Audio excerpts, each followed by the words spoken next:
Hello. Our story begins inside the Naboo Plasma Refinery complex, where a duel of the fates was taking place. Qui Gon Jinn, tired in his age of 48, blocked and defended strikes from a young and hungry Sith assassin named Maul. Qui Gon and Obi Wan didn't even know Maul's name, but that didn't matter. He was trying to kill the Jedi Master. Young Kenobi eagerly pounced behind the red electron walls. He watched his master pace himself backwards, stepping back and blocking Maul. Qui-Gon knew that he couldn't lose this, but he could feel it coming. Maul had much more energy at his age than he did, and in his mind, this moment was where Maul could single them out and kill them one at a time. He stepped back. If he continued trying to use the aggression of a Taru, he would lose this fight. Qui-Gon knew that the Force was with him. Balance was stronger than darkness. He watched Maul pull his lightsaber around, moving eagerly. This aggression could be used in his favor. Qui-Gon blocked a strike from Maul and shoved it forward. Qui-Gon was utilizing what he knew of Form 3, and the Sith assassin was caught off guard by it at the last second.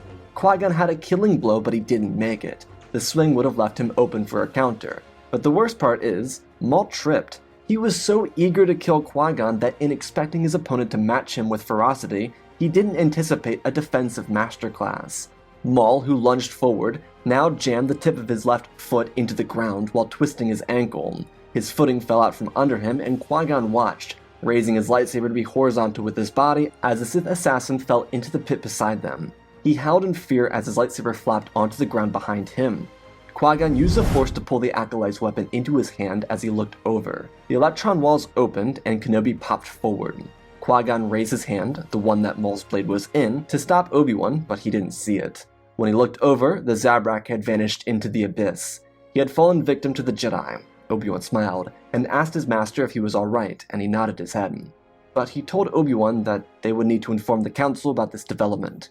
Everything else would go similarly. The Trade Federation blockade of a Lucrehulk would be destroyed by a 9-year-old Anakin Skywalker. Newt Gunray and his crew were captured by the Queen and her unit. The battle was won. What followed was the celebration, the promotion of Obi-Wan to knight, and of course, facing the Council. Except, their resolve hadn't changed. Anakin would not become a Jedi. The Council had plenty of reasons to be against the idea of training someone like Anakin. He was too old, and his attachment to his mother was greatly worrying. Someone like Qui-Gon would make it more difficult for Anakin to break those habits. They believed that the Jedi Master had done a fine job with Obi-Wan, but this fantasy would not come to fruition. The Council didn't have their typical chambers. Instead, they sat on the outside of the palace, far from the celebrations raging on the other side of the magnificent building. Qui-Gon took a deep breath and told the Council that Obi-Wan should be given the opportunity then.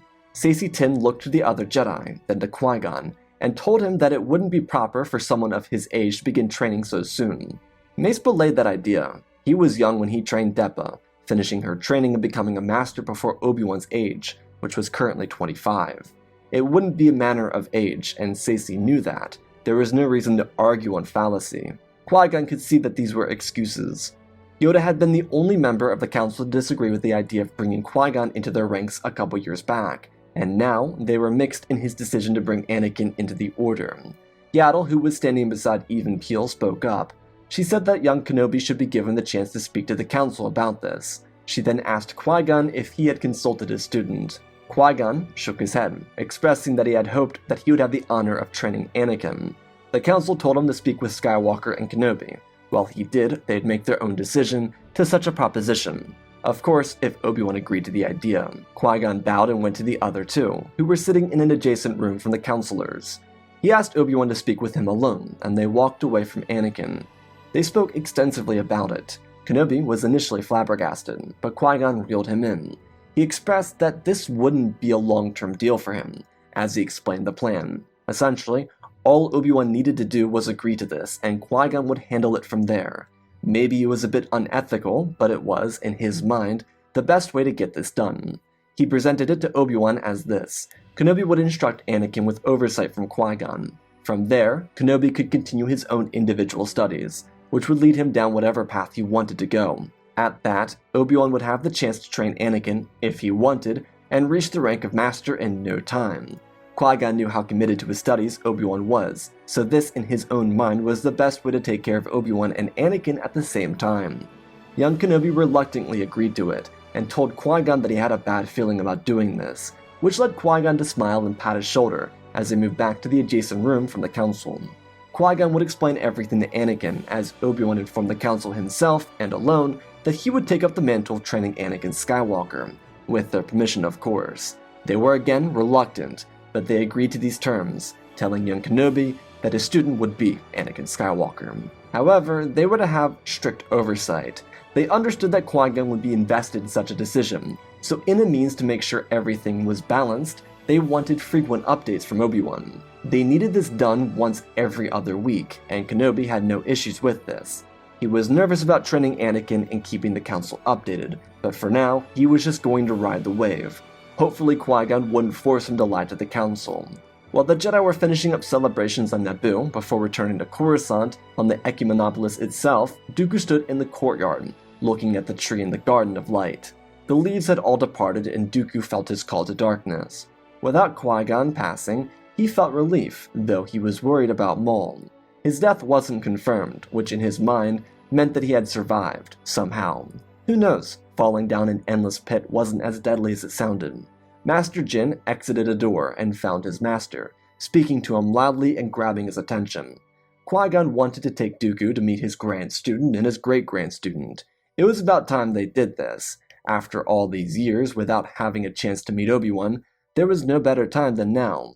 This only hurt Dooku's pull to the darkness. So much of his desire to become the reckoning for the Jedi had vanished, and so instead of rendezvousing with his master in the works, he turned back and entered the temple.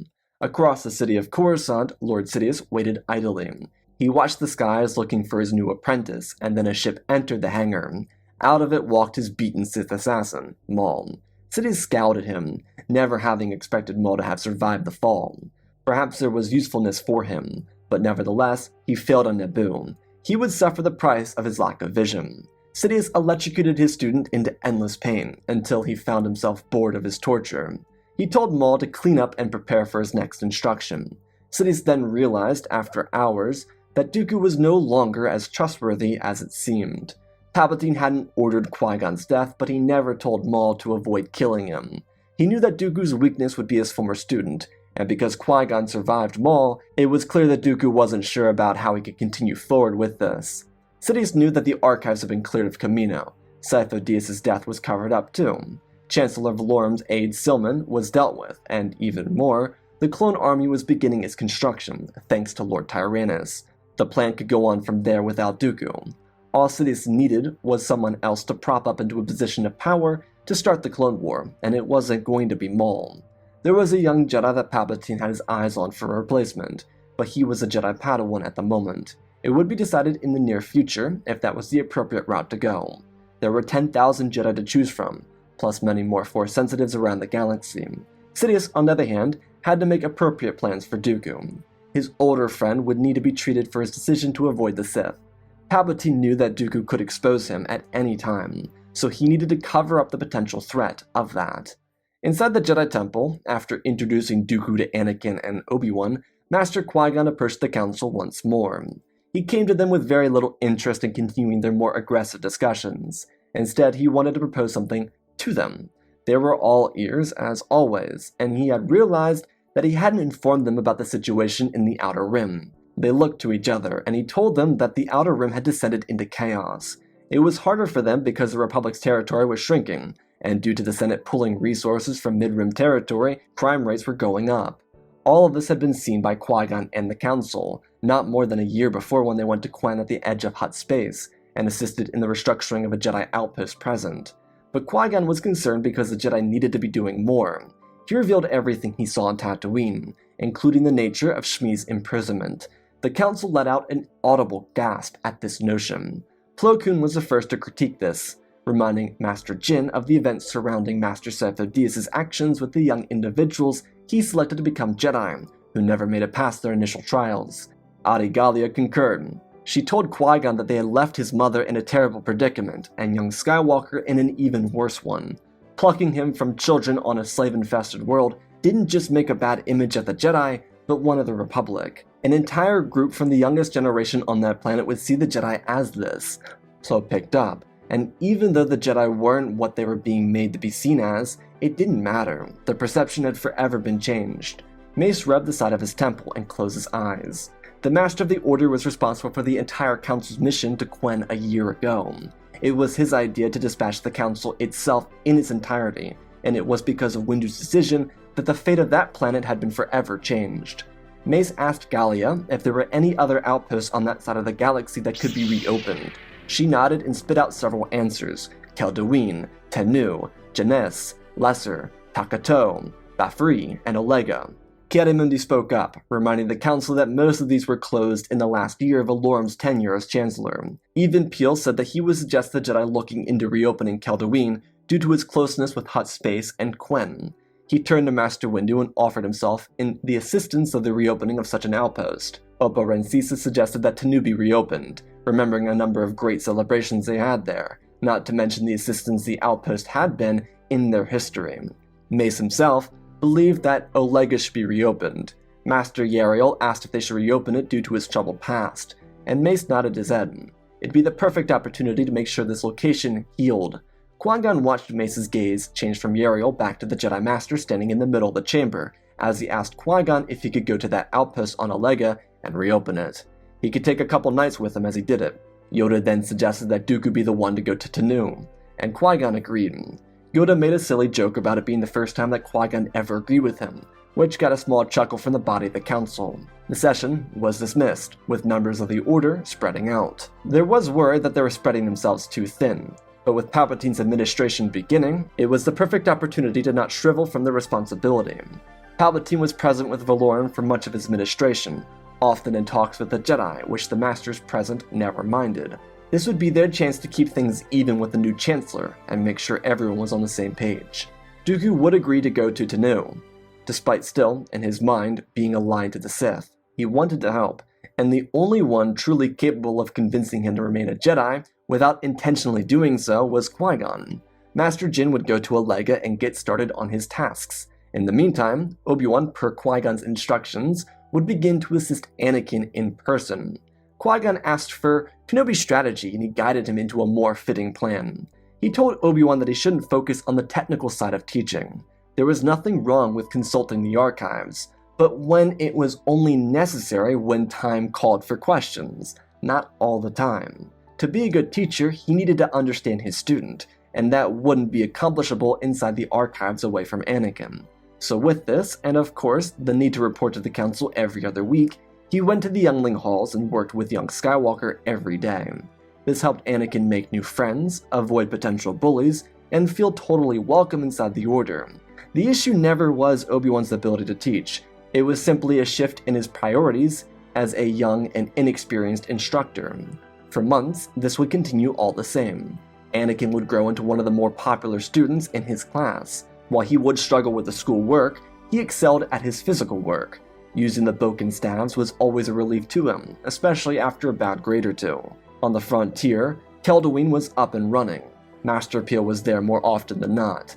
Master Qui-Gon's operation at Olega was successful, and Master Dooku was exceeding expectations at Tenu. But there was something else. Dooku had been in contact with Palpatine, assuring him that he hadn't betrayed his trust. Dooku was maintaining his state of mind, his entire purpose for seeking help from the Sith.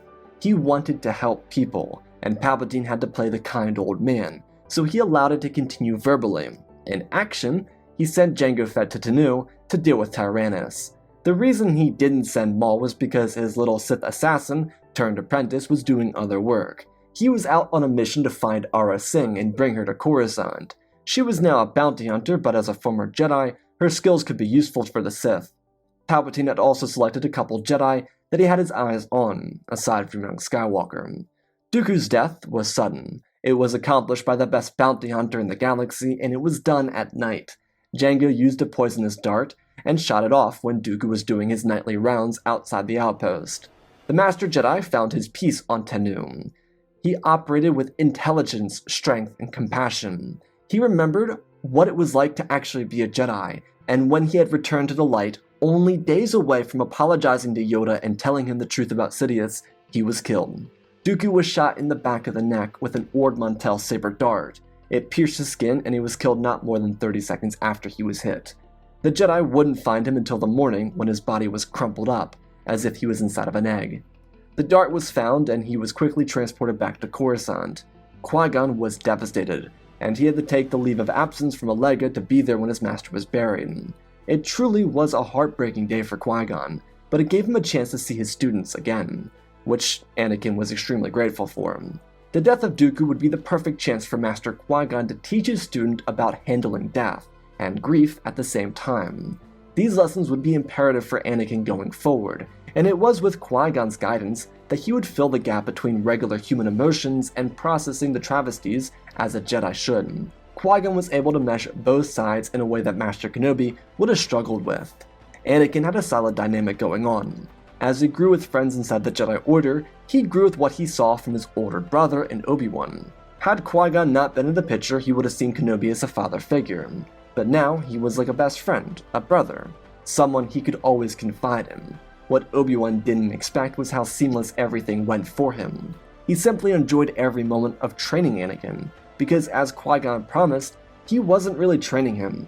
He was simply guiding Skywalker, teaching him a couple rights from wrong stuff and helping him with his studies. Kenobi didn't have any added pressure mounting on his back because Qui-Gon had his back, and this elicited everyone to thrive. Ironically, one could see this as Qui-Gon intentionally setting Obi-Wan up to teach Anakin as it was. Obi-Wan wasn't stressed out of his mind.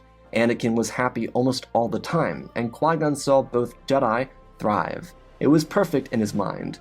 Dooku's death put a damper on that, but he did recover from it. The Jedi would begin investigations into Dooku's death, but every trail ran cold, just like Sith. There was nothing to connect his death to anyone or anything.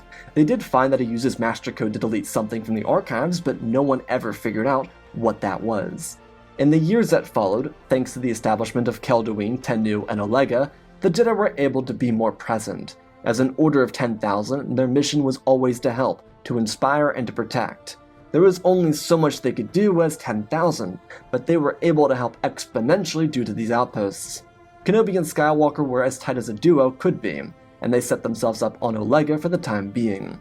This allowed Qui-Gon to train Anakin, but truthfully, by this point, there wasn't much for Qui-Gon to do. Obi-Wan was a fantastic teacher. The biggest flaw in his tutelage was the fact that he would have gone to the archives early on instead of being with his student. His fear of being inadequate would have forced him to over-prepare for something he was a natural at. Sure, it helped having Qui-Gon hang around as this father figure, and that did play an important part in Anakin's development, but Qui-Gon's survival more so impacted the direction of the Jedi Order. Chancellor Palpatine was surprised that they opened up 3 outposts because, as was stated before, 5 or 6 had been closed down in the year before they set out to reinstate the 3. Quen, Kelduin, Tennu, and Olega were now on the frontier of Jedi territory.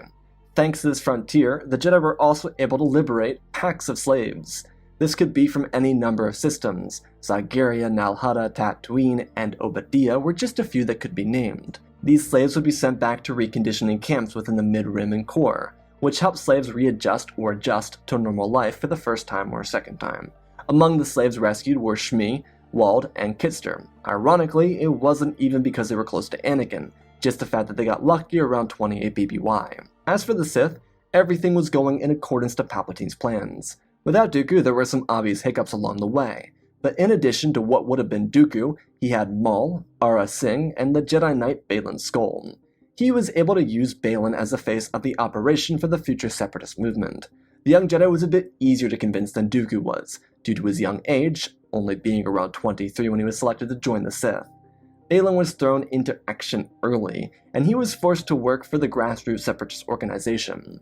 Thanks to some manipulation, using a vial of Bloody-Ad, Palpatine was able to make it appear as if Baylan was related to Dooku. This gave Baylan access to all of Dooku's finances and estate, also turning Skoll into the Count of Sereno, which worked in favor of their Sith operations. To the Jedi, Baylan's fall to politician was sad, but it wasn't the most uncommon thing for a knight or Padawan to leave the Order. Masters were more suited for their order, which is why there was a lost 19, not being 20 due to Dooku remaining as a Jedi until his death. At 19, Anakin was ready to take on the galaxy. He was already a Jedi Knight, thanks to Qui-Gon's belief that he was ready for his trials. Obi-Wan believed it too, which is why he was okay with this decision. It made him a master earlier than he ever thought he'd become one. But then trouble started. There was an assassination attempt on Padme, which forced Anakin to go to Naboo with the Senator. Qui-Gon and Obi-Wan would go to Kamino together to unravel a plot, eventually leading to their capture and the Battle of Geonosis. War followed, and Master Jin was very upset by this. He didn't want to partake in any war, especially not a galactic scale one, but he understood that the responsibility of the Jedi was to fight in it, especially against the Sith. The Separatist movement, led by Viceroy Skull, and the movement itself, needed to be quelled. Despite being a count, Baylan preferred the term Viceroy, because he thought it was ironic. The Republic allowed Palpatine to essentially let Newt Gunray free from his trials. The Separatist movement was headed by corporations, despite being quote-unquote for the people. It was no different than the Republic, and Baylan believed it was a funny play on words, something his master accepted. Sidious did feel a little uneasy from the whole numerous Sith thing, but the best part about having 4 loyal Sith and General Grievous was that they all saw each other as competition. Baylan was Viceroy, so he had to be the favorite. Asajj was Baylan's close ally, not technically his apprentice because she was much older, so she worked in correlation with him. Maybe she was a favorite or second favorite. Well, no. Aurra Sing was heading a Sith movement to distract the Jedi in Hutt territory, turning their 3 outposts from after the blockade of Naboo into basically useless operations. Maybe she was a favorite, or of course, there was the longtime student of Palpatine, Maul, who was growing in power unlike any of them. Sidious feared that Maul could reach his full potential soon and become stronger than himself, so he kept a slight cap on his power, something Maul hadn't come to realize yet. The Clone Wars themselves were nothing short of horrific. Battles raged on, campaigns lasted for weeks, death tolls rose exponentially. Master Yaddle, along with Qui-Gon and Anakin, were assigned to relegate the systems of Quen, Keldoine, Tanu, and Olega in the neutral systems. Thanks to Qui-Gon's connections to Duchess Satine, this worked.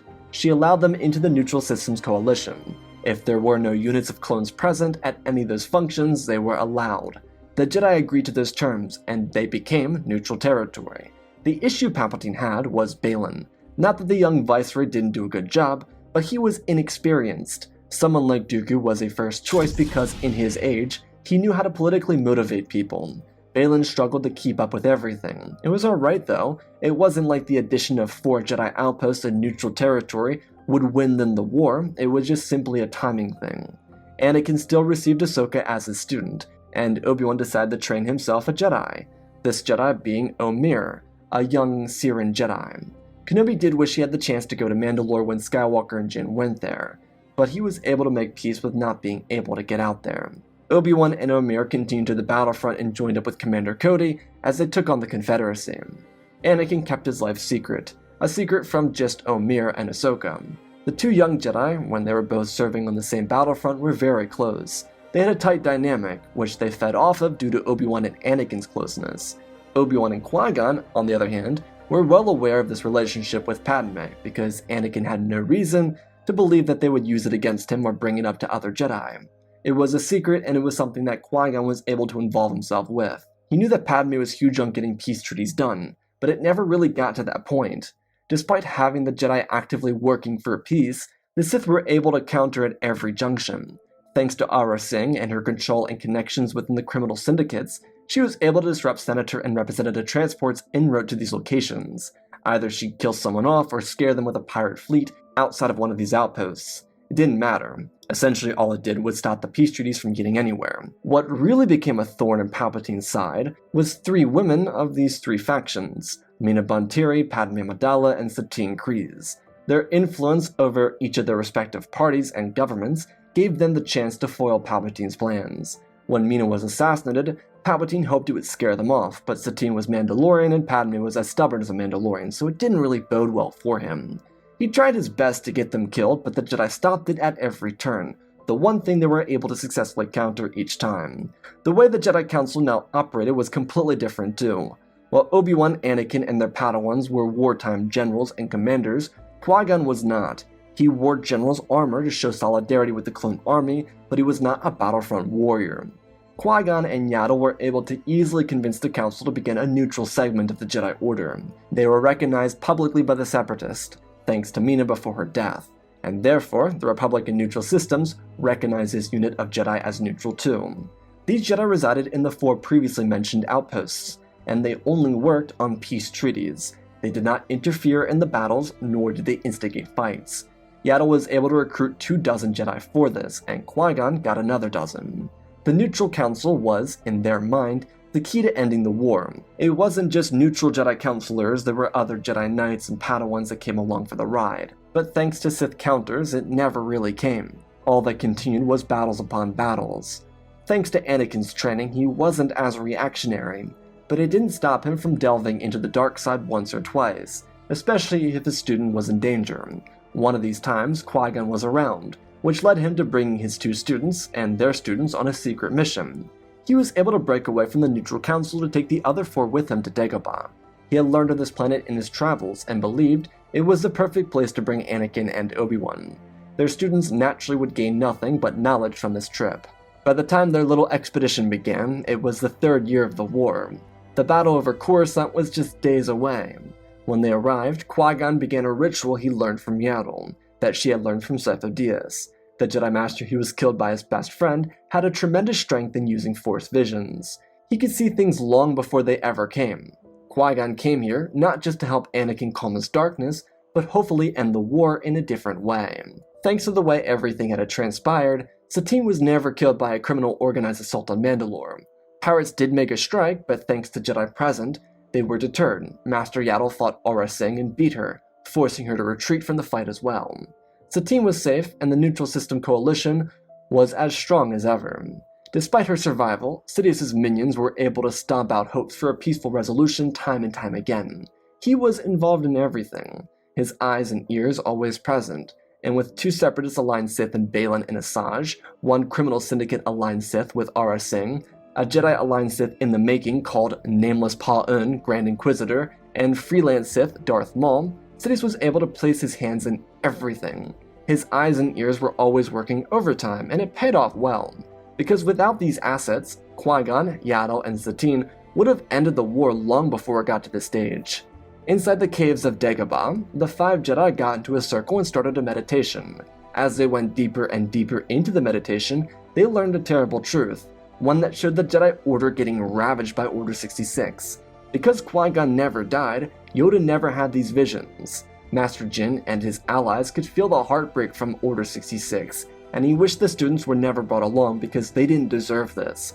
Ahsoka's presence here at Dagobah being because Barriss never bombed the temple, being that she was an asset of the Neutral Council, not a member of it, but working off of a Lego.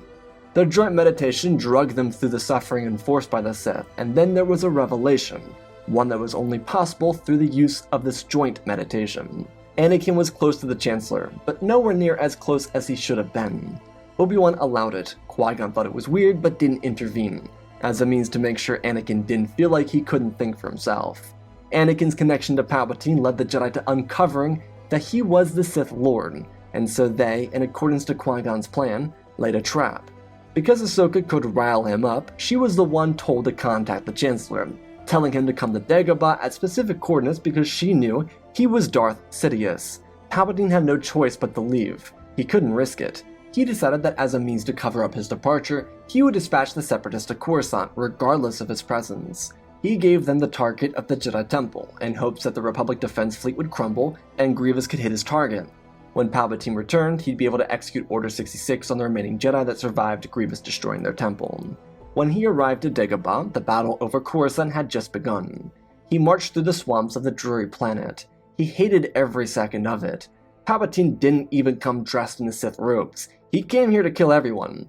Qui-Gon, Obi-Wan, and Anakin were all in hiding, waiting for Palpatine. They watched him go to the coordinates that Ahsoka had given him, and she waited behind a tree. He yelled out at her, telling her that she would die. But first, she needed to reveal herself. Ahsoka smiled and ran forward, calling out his name, Sidious. Her foot snapped down on a branch, and he ran forward after her. As he did, he could see the young Padawan of Obi-Wan dip into another direction. Why were there 2 Padawans here? Sidious chased after Ahsoka regardless of this. She dipped down into another cave. This one was much different. Dagobah was such a balanced planet, clouded with the Force, meaning that she could use the light side of the planet to her advantage. Similar to Ilum, there were caverns. Ahsoka dipped into one and ignited her lightsaber. Palpatine saw it and chased her until she degraded and hid. Palpatine lit his 2 lightsabers and waited for her to appear. He slashed through rocks and boulders, using the dark side to heal him. Palpatine would find her. Ahsoka, on the other hand, completely in unison with the Force and the light, ran out unhurt and joined her masters and her friend Omir. Qui-Gon played a hunch with Palpatine. If he was the Dark Lord of the Sith, he wouldn't be able to be stopped. They wouldn't be able to kill him here on Dagobah, and it would be too difficult to have the Council go in after him on Coruscant. Instead, they would forcibly remove him from Coruscant and trap him. But the real cherry on top of this was the fact that they weren't going to go in and try and stop him. To escape, similar to the caverns on Ilum, Palpatine had to be in touch with the light side of the Force. This cave was different from the one where they had just had their vision. So the only way for the most evil man in the galaxy to survive was to let go of his hatred and trust the light, which was something that would never happen. So as the Jedi left, they had effectively killed the Sith Lord. On Coruscant, the battle raged on, but because General Grievous's target was the Jedi Temple, he was killed in action. His destroyer was shredded and plunged into the surface of the planet.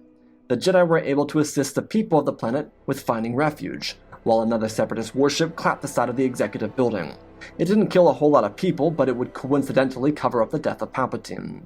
The rest of the battle would be a grudge match won by the Republic, aided by core reinforcements. In the apparent absence of Palpatine, Viceroy Skull rallied the other Sith inside of his castle of Sereno. The tragedy is, while the Sith were mounting up, Sidious was slashing his lightsaber endlessly, forcing his way into different parts of the cave trying to get out. In all of his anger, he would be bitten by rancid animals either trying to kill him and eat him, or stop him out of pure annoyance.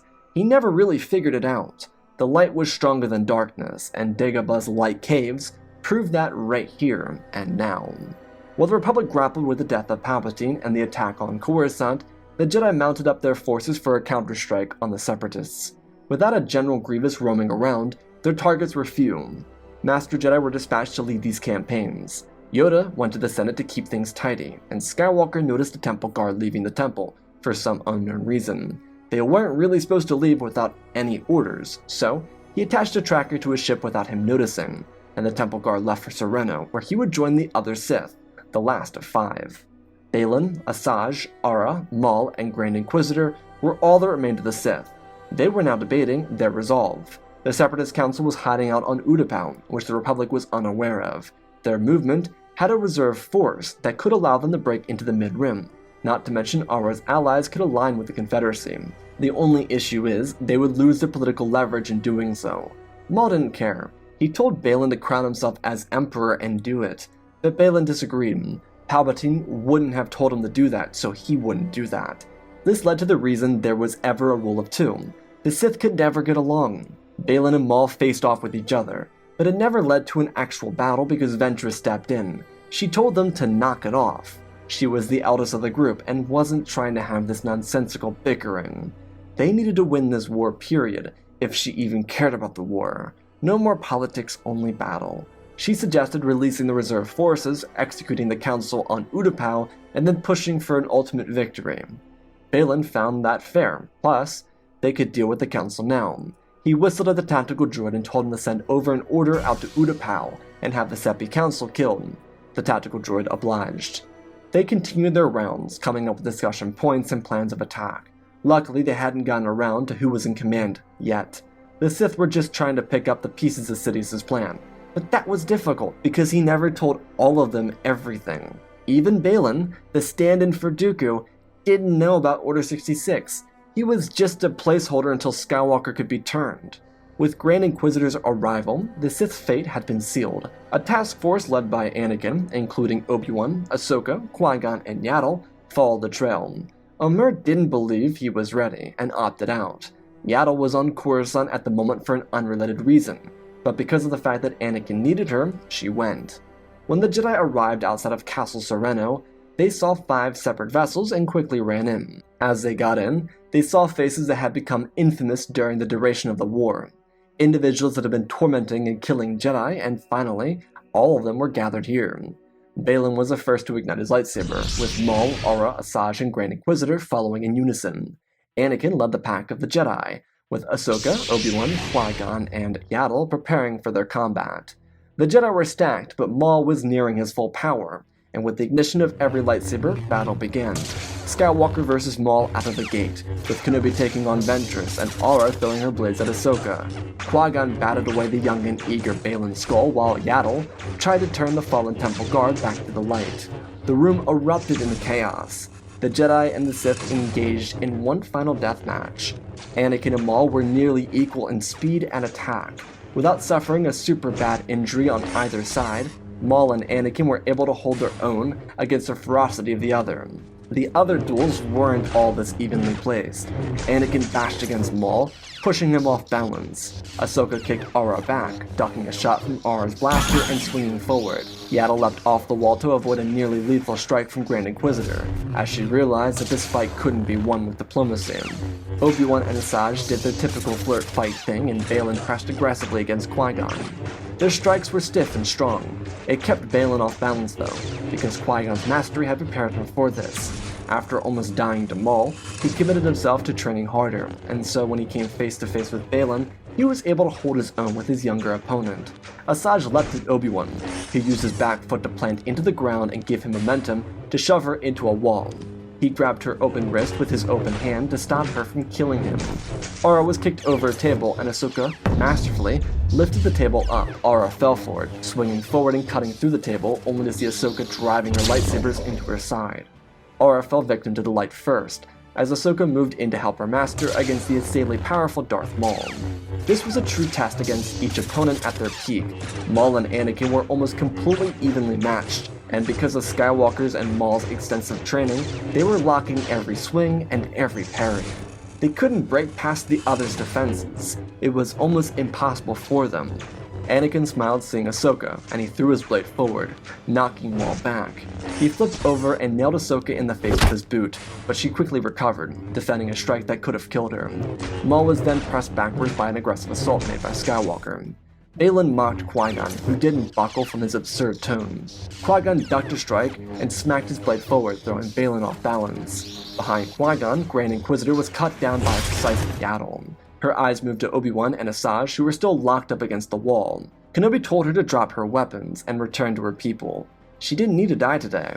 Obi-Wan and Asajj had a real rivalry over the 3-year-long war, but he couldn't bring himself to kill her. He didn't want that. She could sense that, and was almost touched by the sensitivity. The other half of her wanted to gut him for it, but seeing that Aurra and Grand Inquisitor were dead, not to mention Baylan losing and Maul being surrounded as they spoke, she would take up his offer. Asajj dropped her lightsabers and gave Obi-Wan a smug kiss on the cheek before releasing her wrists from his grip and telling her dear Obi-Wan that she didn't want to see him anywhere near her home. He understood this as a goodbye, and so he turned around. Qui-Gon struggled. He was locked in a strike with Baylan and lost his footing. Yaddle had moved in to assist Anakin and Ahsoka, when Qui-Gon fell backwards and his lightsaber flipped out of his hand. Kenobi launched his blade from across the hall and it smacked Baylan's almost lethal strike. Obi-Wan looked over with his Cuprophagus grin, and collected his lightsaber with a forced pull, and moved in against Baylan's skull. Skywalker blocked a strike from Maul, who doubled back against Ahsoka, and flipped over Yaddle before getting bodied by Anakin, who shoulder checked him into a wall. Maul spun around, driving his blade forward and detaching it, using them as two separate blades for more maneuverability. Anakin blocked away a strike as Ahsoka kicked forward. Yaddle used the Force to throw Ahsoka into a chair behind a desk to save her life, before swinging at Maul. Ahsoka was almost killed, and Yaddle's quick action saved her life. Both Jedi Masters moved in, Anakin and Yaddle blasting at Maul. He used his blades to defend himself. From the corner of his eyes, he saw Obi-Wan switch into Form 4 and launch Baylan off of his feet. Their blades caught again in the middle, and Obi-Wan, ready to end this destructive conflict, drove his lightsaber around, cutting through the wall as Baylan defended himself. He slipped backwards and Obi-Wan sliced his neck, dropping the Sith. He looked over and locked eyes with Maul, and lifted the right side of his mouth, showing off a grin. Maul slipped his attention when he felt a dagger in his back. He saw Ahsoka and swung for her, but Anakin cut his hand off in his strike. It would be Yaddle to deliver the final blow, extinguishing the Sith for good. Sure, Ventress, blah blah blah, but she was going back to Dathomir to forget the ways of the Sith, and become a witch. She didn't see herself here any longer with the Sith. Kenobi had seen it in one of their past engagements and did some digging, which is why he brought that up, hoping that she would go home, and she did. The war didn't end immediately. What happened instead was the war continued on for another couple months. There were long and drawn-out campaigns. The Separatist Reserve military self-activated, so the remaining half came back online, but they weren't able to stop what had already started, the collective destruction of the Confederacy. On the brighter side, away from the war, Shmi was able to meet her grandbabies, named Luke and Leia. It was really a big, happy family, because by that point, Ahsoka was able to learn of the really quite healthy relationship between Anakin and Padme. Skywalker wouldn't leave the Order, having become a master before the Battle of Coruscant ever happening. He would join the Council and remain there, whereas his friends and mentors would spread out. The neutral councils rejoined the image of the rest of the Order once the war was won. It would solidify the stance of the Jedi as united with the Neutral Systems Coalition as they rejoined the Republic. More outposts would pop up due to funding from Mandalore and her allies during the war. All of this put pressure on the Republic to keep up the same level of care galaxy-wide. It would lead to bountiful change in both Republic territory and non-Republic territory. A decade after the war ended, the Skywalker twins were 10 years old. They waited eagerly for Master of the Order, Dad Skywalker, to return from the Jedi outpost on Nal Hutta. It was completely operable as an outpost, as it served the people there. The removal of the criminal syndicates was a key piece to the war against the ravaged Outer Rim. The Jedi had completed the cycle. They were on the other side of what could have been a catastrophic falling out with themselves and the Republic. The government was actually caring for people under the leadership of Chancellor Amidala. Yoda had since retired and moved out to the Jedi outpost on Quen to instruct students who came out his way. Master Windu led the Order as Grand Master. He and Skywalker were the most hardcore team of Master of the Order and Grand Master seen in centuries, and they put the Order itself to work. They got things done, and they paved the way for the next generation of Jedi. Luke and Leia would never join the Order, but their teacher would be Master Tano. Obi-Wan had a similar thing to Anakin going on with Satine on Mandalore, thanks to a new outpost set up on Concordia, one of the moons of Mandalore. The word-of-mouth perception of the Jedi had changed, and with masters like Qui Gon and Yaddle going out into communities and teaching them pieces of the Force, but also how to harmonize with oneself, the people of the galaxy started to heal. It was the great enlightenment of the Galactic Republic and her people. A people now unified, finally. From Tatooine to Coruscant, from Endor to Megiddo, the people were finally rallying, and the Jedi were the healers of a galaxy fully recovered from an era of turmoil. And that, my friends, is our story. Again, special thanks to our patrons: Benjamin Wells, Ozpin, Angel Dust, Darth Vitiate, Seiju Jagger, Groot36, Hunter Belden, Rose Bird, Angel Dust, Alexandra Reese, The Beginning and End, Django Fat Clone, Nick5098, Ben Ingram, The Big Red Pure Mark, Diamond Constant, Darth Nemesis, Lord Tibbs, CC2024, Gallivan Gaming, Tristan, Mandalore, Sirwelm7067, Darth Revan, Grandy Bane, Laliant, Sky Guy, Penguin, Cullen Rooney, Shark Midori, RJ38, Nick, Michael Erlanger, The Last Jedi, Apollo Weewoo670, Annika Stank Runner, CT7567, Toaster Oven, Oz of Oz, Darth Nox, The Eternal Padawan, Joshua Tem, Johnny Naguin, Save the Skeleton, Jedi Sloth, Mr. Yeet Gamer, Lord Cali, Young Lisa 66, Madman Studios, Anakin003, Lord Draken, 46 Star Wars, Airbus, Rex the Wolf, the many three first names, Darkscene46, Baron Joshua, and Lord Deadwing for supporting the channel. Smash that like button. Otherwise, go check out the Patreon or PPC or something. Anyways, let's talk about this story. That was fun. I really kind of wanted to go with the idea that Qui-Gon's survival didn't impact much. I think Obi-Wan's a fantastic teacher. I think the issue, as stated in the video, was his focus early on. I like the idea of getting rid of Dooku early on and making someone else kind of this main antagonist, and I thought Baylan Skoll would be kind of fun. This young individual that messes up, but because the Sith plan is so masterfully curated, that doesn't really actually interfere. I just started reading The Living Force, the new Star Wars book that just came out, and a lot of ideas I had in the story were inspired from that. Quen is in the story, for example. And it's really cool kind of taking things that happened in the Phantom Menace era, kind of letting them play out more widespread. So having all these Jedi outposts were really cool, but I wanted it to feel like they didn't really affect the war. That even though they were working so hard to try and end it, it didn't get them anywhere. As for Palpatine's death, he dies the same way Lyn, the fourth sister in Tales of the Empire, got stuck in that cave. Kind of the same thing there. I thought that'd be a different way to kind of get rid of Palpatine, lead to a different lightsaber duel at the end, which is a stacked Jedi unit against a couple really talented Sith, but obviously the Jedi have more on their side, with Maul being full potential, because kind of full potential Anakin. So anyways, I hope y'all enjoyed. A lot going on in the story, big story, fun story. I love you all, spread the love, and always remember, my friends, may the Force be with you.